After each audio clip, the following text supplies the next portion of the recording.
Terdakwa kasus tindak pidana peredaran kosmetik mengandung bahan berbahaya, Mira Hayati melahirkan bayi laki-laki secara sesar di Rumah Sakit Umum Pusat, RSUP, Wahidin Sudirohusodo, Makassar.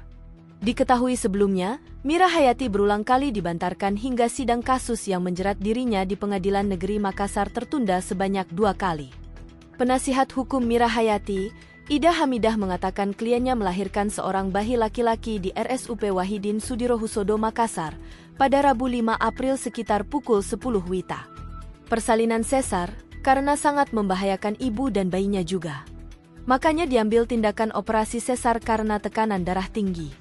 Kasihan bayinya akan kekurangan oksigen, ujarnya saat dihubungi melalui telepon, Rabu 6 Maret. Ida mengaku kliennya ingin menghadiri persidangan secara langsung usai persalinannya di RSUP Wahidin Sudirohusodo, Makassar.